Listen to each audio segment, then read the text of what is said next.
Hello and welcome back my dear students, my dear viewers and my dear audience. तो class 12th की series में आज हम लोग बात करेंगे chapter the deep water from Flamingo. और इस चैप्टर से पहले हम लोगों ने द लास्ट लेसन और लॉस्ट स्प्रिंग देख लिया है, पढ़ लिया है, समझ लिया है और उम्मीद है आपने भी देखा होगा। और आज उसी सिस्टम में, उसी सीरीज में हम लोग एक बहुत ही important chapter the deep water discuss करने जा रहे हैं। और जैसा कि द लास्ट स्प्रिंग में आप लोगों को हमने कुछ नोट्स दिया था, पीडीएफ फाइल दी थी, तो इस चैप्टर की भी, डीप वाटर चैप्टर की भी पीडीएफ फाइल लिंक में गिवन है। आप डिस्क्रिप्शन बॉक्स में, मोर वाले बॉक्स में जाकर उस फाइल को डाउनलोड कर सकते हैं। वहां पर आपको क्वेश्चन और एमसीक्यूज दोनों मिल जाएंगे, तो एक बार पढ़िएगा जरूर उसको, ठीक है। तो डीप वाटर चैप्टर शुरू करते हैं हम लोग। डीप वाटर चैप्टर विलियम ओ डगलस ने लिखा है, तो कुछ बातों को ध्यान में समझ लीजिए। ये चैप्टर हमें क्यों पढ़ना है? डीप वाटर नाम का चैप्टर हमें रियलाइज कराएगा कि हम किस चीज से डरते हैं और हमें कौन सी चीज अचीव करनी है। हमारा डर, जैसे किसी को किसी सब्जेक्ट को लेकर के डर होता है, किसी को किसी चीज़ का डर होता है, तो यहाँ दो चीज़ें हैं, या तो हम उस डर को ओवरकम कर लें या तो हम उस डर से पीछा छुड़ा लें। दो ही चीज़ें हैं। तो इस चैप्टर में हमें यही सीखने को मिलेगा कि डीप वाटर में आखिर विलियम ओ डगलस, जो कि इसके राइटर हैं, वो अपने पानी के डर को दूर करेंगे या नहीं करेंगे। चलिए, तो ठीक है। तो डीप वाटर विलियम ओ डगलस ने लिखा है और ये इनकी ही एक creation of main and mountains का एक छोटा सा हिस्सा है, ठीक है। तो इस चैप्टर की थीम क्या है, पहले ये समझ लेते हैं हम लोग। तो इस चैप्टर की थीम है एवर्जन ऑफ वाटर, यानी कि हाइड्रोफोबिया। एवर्जन मीन्स होता है फियर, पानी का डर, जिसको कि इन शॉर्ट आप हाइड्रोफोबिया भी कह सकते हैं। तो इस चैप्टर में पानी का डर यानी हाइड्रोफोबिया के बारे में बात किया गया है। विलियम डगलस, जिनको कि एवर्जन ऑफ फियर है, तो वो उस फियर को या तो ओवरकम करें या तो उस फियर से भाग जाए। तो चलिए देखते हैं करते क्या है वो आखिर। तो सबसे पहले हम लोग बात करेंगे कि ये पानी का डर आखिर विलियम ओ डगलस को कब से शुरू हुआ। तो एट द एज ऑफ 3 और 4, जब वो 3-4 साल के थे, तो उनके फादर उनको कैलिफोर्निया के बीच पे ले गए, है ना, ऐसे घुमाने टहराने ले गए। और वैसे भी जो फॉरेनर्स होते हैं वो बहुत कम एज में ही एक्सपेरिमेंट शुरू कर देते हैं, एडवेंचर करना शुरू कर देते हैं। तो इनके फादर भी इस छोटे से 3 और 4 साल का बच्चा, उसको कैलिफोर्निया के बीच पे ले गए, उसको नहलाया, उसको स्विमिंग करनी सिखाई और अचानक ही क्या किया, उसको उसी बहते हुए पानी में छोड़ दिया।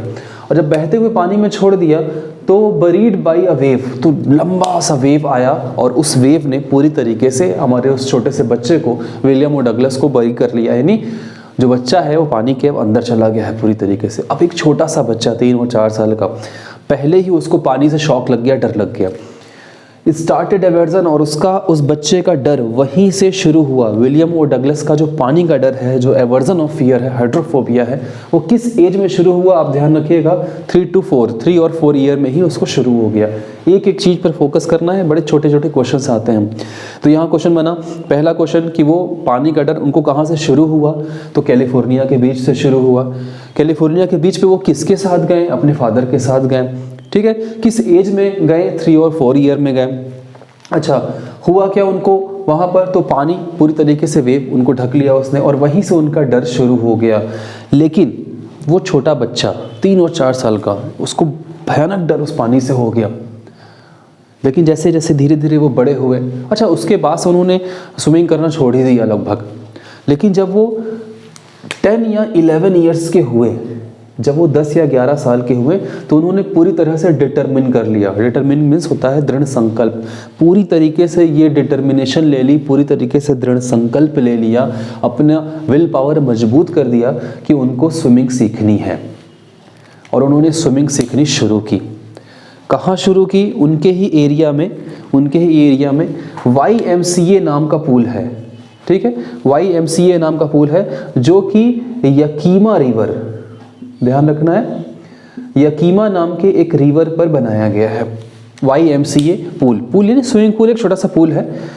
और इस रिवर में भी इसकी मम्मी, अब अच्छा देखिए, ऊपर पापा ने पानी में फेंक दिया बच्चे को, और जब बच्चा तैरने की कोशिश करना शुरू कर रहा है, अपने फियर ऑफ वाटर को ख़त्म करना शुरू कर रहा है, तो उनकी मम्मी उनको यहाँ जाने से रोक रही हैं। कह रही है ऐसा देखो यकीमा रिवर में तुम नहीं जाओगे बहुत।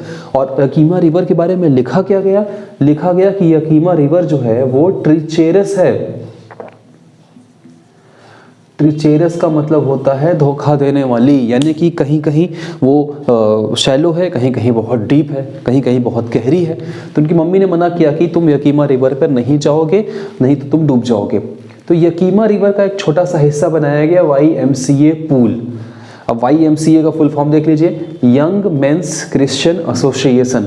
इन लोगों ने मिलकर एक छोटा सा पूल बनाया जो कि स्विमिंग के लिए था। तो शुरू में छोटे उसके डीप शैलो एंड थे, फिर बीच में जाकर के वो लगभग 9 फीट डीप था। कितना था? YMCA पूल के बारे में बात करें अगर हम लोग, तो ये 9 फीट डीप था।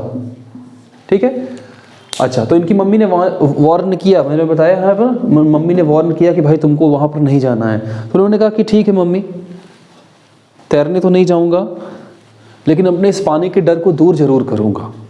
तो वो गए, और कैसे गए? वाटर विंग्स को साथ में लेकर के गए। वाटर विंग्स वो पैर में लगाते हैं, आपने देखा होगा स्विमिंग करने के लिए। तो स्विमिंग पूल में जब जाते हैं तो पैर में लगा करके वो पानी में तैरने के लिए यूज़ करते हैं। ठीक है, तो इतनी बात समझ में आई। 3 और 4 साल में उन्होंने शुरू किया, मतलब वो उनके पापा उनको कैलिफोर्निया ले गए, वहाँ पे पानी में छोड़ दिया। बेचारा पानी में वो डूब गया वहीं पर, और वहीं से उसको डर शुरू हो गया। लेकिन उसने डिटर्मिनेशन किया और 10 और 11 की ईयर में उसने तैरने के लिए सोचना शुरू किया। और उनके घर के पास यकीमा रिवर था। यकीमा रिवर पर उन्होंने सोचा कि तैरे, स्विमिंग करें, लेकिन उनकी मम्मी ने उनको मना कर दिया, कहा कि वो ट्रीचेरस है, कई लोग उसमें गए और डूब गए, पता नहीं चला कहाँ गए। तो यकीमा रिवर पर ही एक पूल बनाया गया, YMCA pool, full form young mains Christian association, जो कि सिर्फ और सिर्फ 9 फीट डीप है। वहाँ पर उसने जाकर स्विमिंग करने की प्लानिंग की। ठीक है, और अब वाटर विंग्स के साथ गए वो। अच्छा, अब स्टोरी जब आगे बढ़ी, जब वो यकीमा रिवर पर पहुँचे तो वो चुपचाप, वो वहीं जा करके वो चुपचाप बैठे हुए थे। पानी में पैर लटका करके, वाटर विंग्स पहन रखा है उन्होंने, पानी में पैर लटका के बैठे हुए हैं, सबको देख रहे हैं कि कौन किस तरह से स्विमिंग करना शुरू कर रहा है। और उस दिन वो अकेले थे ना, सिटिंग अलोन, कोई था नहीं उनके आसपास। तो वो सिर्फ देख रहे थे कि कौन कैसे स्विमिंग करने की कोशिश कर रहा है। तो अब तक की कहानी में देखिए एक बड़ी अच्छी बात हम लोगों ने देखी कि 3 और 4 साल का बच्चा जो कि पानी से पूरी तरीके से डर चुका है, तो उसने हार नहीं मानी है। डर करके, घबरा करके, परेशान हो करके हम हार नहीं मान सकते हैं। हमें उस डर को, उस परेशानी को दूर करना ही होगा किसी भी तरीके से। और अपने डर, अपनी घबराहट, अपनी परेशानी, अपने प्रॉब्लम्स को दूर करने का जो सबसे अच्छा तरीका है वो है प्रैक्टिस। उस डर को दूर करने के लिए आप फाइट करिए, प्रैक्टिस कीजिए, तो वो डर एक दिन दूर हो जाता है। इस बात को ध्यान रखिएगा। तो चलिए, सिटिंग अलोन, तो चुपचाप वो लड़का बैठा हुआ है। तभी क्या होता है कि एक बड़ा सा लड़का, अ बिग बॉय, बुक में आप जाएंगे तो इसी वर्ड को ब्रूशर करके लिखा हुआ है। ब्रूशर यानी हट्टा कट्टा चौड़ा लड़का आया वहाँ पर, और उसने क्या किया, विलियम डगलस को उठा करके पानी में फेंक दिया, डीप एंड में फेंक दिया, है ना। और बाद में जब उससे पूछा क्या उस बच्चे से, भाई क्यों फेंके उसको, तो कह रहा, उसने कहा कि ही वॉज जस्ट जोकिंग, है ना, सिर्फ मजाक कर रहा था, टीज कर रहा था। जब बच्चे को उठा के पानी में फेंक दिया और झटके से फेंका, है ना, बता करके फेंकने पर हम मेंटली प्रिपेयर होते हैं, तो अपने आप की प्रिपरेशन कर लेते हैं किसी भी सिचुएशन को फेस करने के लिए। लेकिन जब बिना बताए ऐसा होता है, झटके से आप गिर जाए तो ज़्यादा चोट लग जाती है।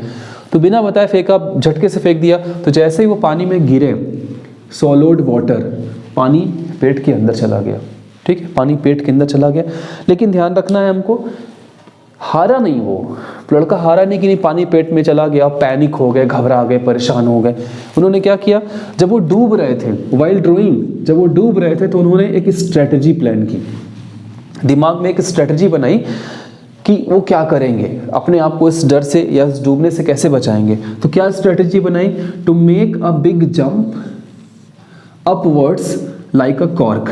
कि जैसे ही उनका पैर नीचे पूल के नीचे टच होगा, फ्लोर पर टच होगा, तो वो क्या करेंगे, एक बिग जंप करेंगे अपवर्ड, ऊपर की तरफ, जैसे कि कॉर्क होता है। कॉर्क देखा होगा आपने केमिकल वाले बॉटल्स में, ऊपर एक लकड़ी का छोटा सा ढक्कन लगाया जाता है, उसको कॉर्क बोलते हैं।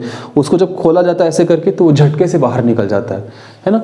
तो उसने डगलस ने ऐसे ही कुछ प्लानिंग की कि जैसे ही उनका पैर टच होगा फ्लोर पर तो वो क्या करेंगे, अपने आप को जंप करेंगे। तो और वही किया उन्होंने, सेम स्ट्रेटजी को फॉलो भी किया। जैसे ही वो नीचे 9 फीट डीप, कोई बहुत बड़ा डीप नहीं है, लेकिन वो झटके से गिरे हैं और पानी पेट में चला गया है। तो उन्होंने अब पैर, जैसे ही उनका पैर टाइल पर टच हुआ, उन्होंने झटके से अपने आप को ऊपर फेंका जरूर, लेकिन वो आए नहीं ऊपर, बट केम अप स्लोली। उनको लगा कि वो झटके से ऊपर आ जाएंगे, लेकिन वो धीरे धीरे ऊपर आए। और मीनवाइल क्या हुआ, स्टार्क टेरर, एक बहुत बड़ा डर, सीज्ड हिम। सीज मीन्स होता है कैच कर लेना, कैप्चर कर लेना। तो डर ने उसको अपने कब्जे में ले लिया वापस। पहला डर कहाँ लगा, 3 से 4 ईयर्स में। दूसरा डर 11 और 12 ईयर में, जब उन्होंने वापस प्लानिंग शुरू की तैरने की। ठीक है, तो 2 डर की यहाँ बात हुई। फर्स्ट डर जो कि शुरू हुआ उनका 3 to 4 ईयर में, when he was just a kid. Second जो फियर था वो कब शुरू हुआ, जब वो 11 और 12 ईयर्स के थे और उन्होंने अपने इस डर को दूर करने के लिए YMCA पूल में स्विमिंग करने के लिए शुरू किया। तो एक बच्चे ने उसको पानी में फेंक दिया उठा करके। तो स्टार्क टेरर सीज्ड हिम। बहुत कोशिश की, ट्राइड, बहुत कोशिश की।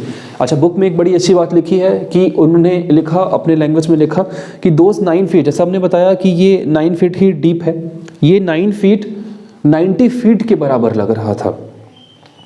9 फीट 90 फीट के बराबर लग रहा था when he was trying to come out from the pool, from the water.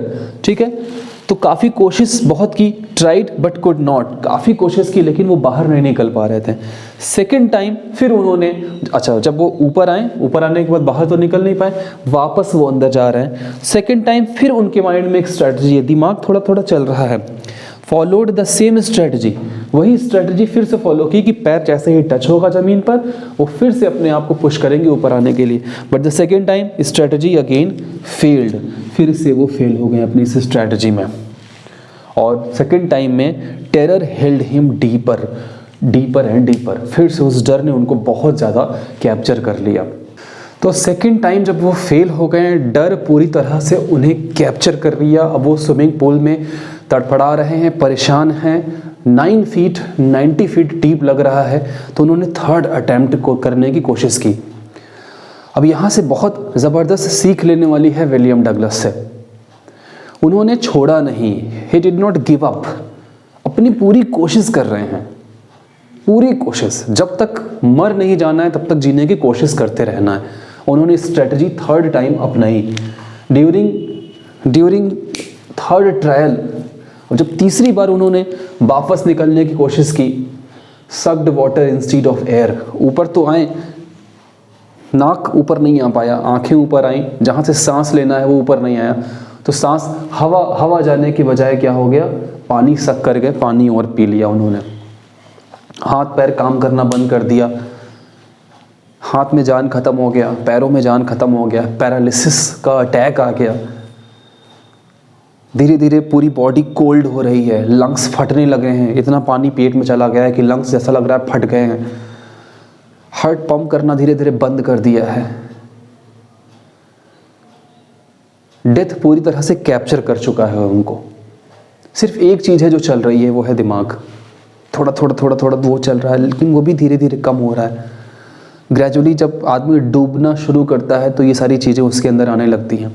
हाथ पैर काम करना बंद कर देंगे, लंग्स काम करना बंद कर देगा, बॉडी धीरे धीरे कोल्ड होती जाएगी। तो अब धीरे धीरे उनकी जो बॉडी है वो ठंडी पड़ रही है। तो आगे उन्होंने लिखा, there was light was going out, धीरे धीरे जो रोशनी आ रही थी वो भी धीरे धीरे ख़त्म हो गई। And there was no more panic, panic यानी परेशानी, अब कोई परेशानी नहीं हो रही है। अब वो तड़पड़ा नहीं रहे, वो छटपटा नहीं रहे हैं पानी के अंदर, कोई पैनिक नहीं हो रहा है, कोई परेशानी नहीं हो रहा है। He ceased all efforts, cease means होता है बंद कर देना, रोक देना। उसने अपने सारे एफर्ट्स रोक दिए, बंद कर दी। हाथ पैर सुन्न हो गया है, नम हो चुका है, पूरी तरीके से पैरालिसिस हो चुका है, काम नहीं कर रहा है, दिमाग धीरे धीरे काम करना बंद कर दिया, हार्ट पंप नहीं हो रहा है, तो धीरे धीरे वो डेथ के करीब पहुंच रहे हैं। तो he ceased all efforts and become unconscious, और बेहोश हो गए, पानी के अंदर ही वो बेहोश हो गए। लेकिन थोड़ी देर के बाद व्हेन ही रिवाइव्ड, जब उनको होश आया, जब उन्हें होश आया, तो ही फाउंड, उन्होंने अपने आप को कहाँ पाया? Vomiting beside the pool, pool के बाहर वो वोमिटिंग कर रहे थे। अच्छा, अब यहाँ पर बहुत ध्यान से देखिएगा कि इतनी जो चीज़ें हुई ये कुछ सेकंड्स या कुछ मिनटों में हुई होंगी, क्योंकि पहले ही हम लोगों ने देखा है कि जो पूल की जो डेप्थ है, जो गहराई, वो सिर्फ 9 फीट है, और 9 फीट डूबने में बहुत ज़्यादा समय नहीं लगेगा। लेकिन उन्होंने इतना सुंदर एक्सप्रेशन दिया है कि वो 9 फीट 90 फीट लग रहे थे, और उन्होंने इतनी बार कोशिश की ऊपर निकलने की, लेकिन वो निकल नहीं पाए। तो डूबे होंगे, फिर ट्राई किया होगा, फिर अंदर गए, फिर, तो ये सब प्रोसेस बहुत जल्दी हुआ होगा, है ना। यहाँ पर बहुत आराम से उन्होंने लिखा है कि कैसी कैसी फीलिंग आ रही थी। तो इतनी खूबसूरती से उन्होंने एक्सप्लेन किया है इस चैप्टर को। इस चैप्टर को तो पूरा आपको पढ़ना चाहिए, लाइन टू लाइन। बट यहाँ हम शॉर्ट समरी के सीरीज़ में चल रहे हैं, क्योंकि एग्जाम्स आ रहे हैं, आ चुके हैं लगभग आपके, तो आपको शॉर्ट अब समरी पढ़ने की ज़रूरत है, ठीक है। और PDF फाइल ज़रूर डाउनलोड कर लीजिएगा, वहाँ से आपको काफ़ी आसानी हो जाएगी। क्वेश्चंस बड़े सुटेबल बनाए गए हैं, MCQs आप देख लीजिएगा बड़े आराम से।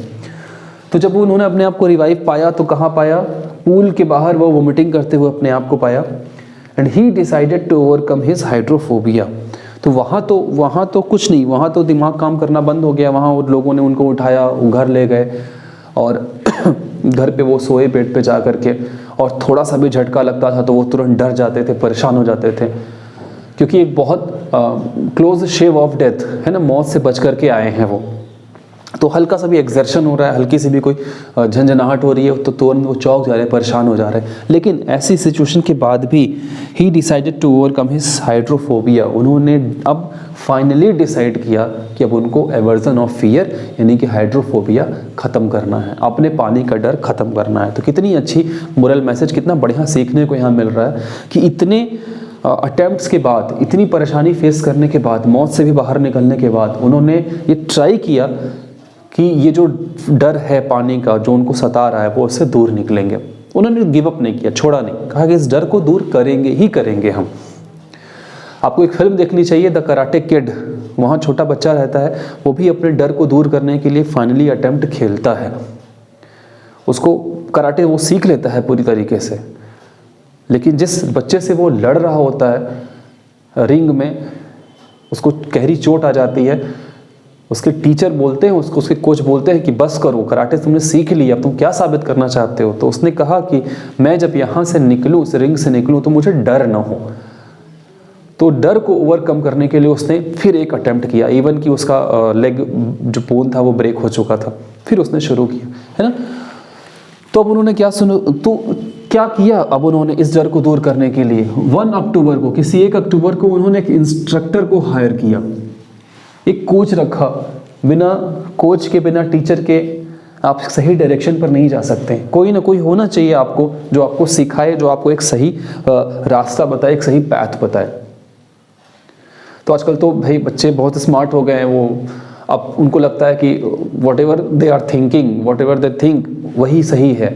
तो एक इंस्ट्रक्टर की ज़रूरत होती है जो कि इंस्ट्रक्ट कर सके, जो कि आपको बता सके कि वेयर टू गो, कहाँ जाना है, and which path you are to choose. ठीक है, तो इंस्ट्रक्टर की बात सुना करिए।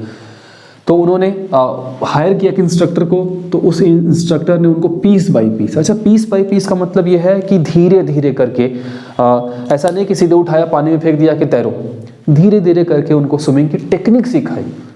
टेक्निक की बात यहाँ पर हो रही है, टेक्निक सिखाया उनको। और अक्टूबर में उन्होंने अपनी ट्रेनिंग लेनी शुरू की और अप्रैल में फाइनली उन्होंने पूरी तरह से स्विमिंग सीख ली। इन अप्रैल ही कम्प्लीटली लर्न, पूरी तरह से स्विमिंग सीख ली। अब स्विमिंग तो सीख ली, लेकिन पानी का डर ख़त्म नहीं हुआ, हाइड्रोफोबिया ख़त्म नहीं हुआ। जैसे कि आपने चैप्टर तो पढ़ लिया, पूरा चैप्टर डिटेल में नहीं पढ़ा, आज आप समरी पढ़ेंगे, लेकिन जब तक आप क्वेश्चंस खुद से राइट नहीं करेंगे इस चैप्टर का डर नहीं खत्म होगा। तो जो क्वेश्चन आपको पीडीएफ में दिए गए हैं मोर वाले बटन में, उसको आप सेल्फ लिखिए, तभी इस चैप्टर की प्रॉब्लम आप सॉल्व कर पाएंगे। क्योंकि बच्चे तो भी यही करते हैं, उन्होंने वो चैप्टर पढ़ लेते हैं और मन ही मन में याद करते हैं करके, तो उनको लगता है कि नहीं हाँ अब मेरा हो गया, और जैसे ही आप एग्जाम्स में बैठते हैं वहाँ ये गायब हो जाता है पूरी तरीके से, समझ में नहीं आता है कि क्या लिखें, क्योंकि आपने पहले प्रैक्टिस नहीं की है। तो एक एक क्वेश्चन पर प्रैक्टिस करके जाइए, लिख करके जाइए, 2 बार 3 बार 4 बार, जितना आपको टाइम मिले उतनी बार लिखिए। सारे सब्जेक्ट की मैं बात कर रहा हूँ, it is not all about English, है ना। सारे सब्जेक्ट में आप सैम्पल पेपर सॉल्व कीजिए, जितने ज़्यादा हो सकते हैं वो सैम्पल पेपर में सॉल्व कीजिए आप, क्योंकि वो एक प्रैक्टिस सेट है। 3 घंटे का एक पेपर बनाया गया है, उस पेपर को आप टाइम के अकॉर्डिंग बैठ करके 3 घंटे प्रॉपर टाइम दीजिए और क्वेश्चन सॉल्व करिए। जितना ज़्यादा आप क्वेश्चन सॉल्व करेंगे, आपकी स्पीड, आपकी राइटिंग, आपका ये ब्रेन उतना ज़्यादा ओपन होगा। तो सैम्पल पेपर एग्जाम जाने से पहले कम से कम 5 सैम्पल पेपर आप ज़रूर सॉल्व करके जाएं। चलिए, तो अप्रैल में पूरी तरीके से सीख लिया उन्होंने। अब वो कहाँ गए, अब अपने जो सीखा है उसको देखने के लिए कि वाकई उनको डर खत्म हुआ कि नहीं, तो उन्होंने अलग अलग लेक्स पर स्विमिंग करनी शुरू की। बुक्स में बहुत सारे लेक्स का नाम दिया, वो इतना लिख नहीं सकते यहाँ पर। तो अलग अलग लेक्स में, अलग अलग झीलों में, नदियों में उन्होंने स्विमिंग करना शुरू किया। तो जब शुरू किया तो क्या पाया कि फिर से वही डर, टिनी वेस्टेजेस ऑफ फियर अगेन, वापस वो डर धीरे धीरे आ रहा था, धीरे धीरे आ रहा था, इस बार धीरे धीरे, क्योंकि वो सीख चुके हैं पूरी तरीके से। जब हमारे पास हमारी नॉलेज होती है तो कॉन्फिडेंस बढ़ जाता है ना। पूरा सीख करके उतरेंगे तो डर थोड़ा कम लगेगा। अच्छा, अब सीख तो लिए हैं, तो उन्होंने फियर को चैलेंज किया। डर के आगे जीत है। उन्होंने फियर को चैलेंज किया और तैरना शुरू कर दिया, क्योंकि अब उनको टेक्निक पता हो गई है। अब उनको पता चल गया है कि किस तरीके से, अब आपको पता चल गया है कि किस तरीके से आंसर लिखना है, तो आपको एग्जाम में बैठने से पहले डर नहीं लगेगा। वो बच्चा जिसको एग्जाम से डर नहीं है, तो वो सिर्फ तारीफ नहीं कर रहा है अपनी, वो सिर्फ दिखा नहीं रहा है कि उसको एग्जाम से डर नहीं है, उसकी प्रिपरेशन उतनी हो चुकी है, उसने उतनी बार क्वेश्चन सॉल्व कर दिया, इसलिए उसको एग्जाम से डर नहीं है। समझे? चलिए, swimming up and down the warm lake, इस लेक का नाम याद रखिएगा। तो वार्म लेक पर फाइनली उन्होंने अप एंड डाउन, एक बार अप एक बार डाउन, कई राउंड लगाया जब वार्म लेक पर, तब जा करके फाइनली ओवरकम हिज फियर, पानी का जो डर था वो खत्म हुआ।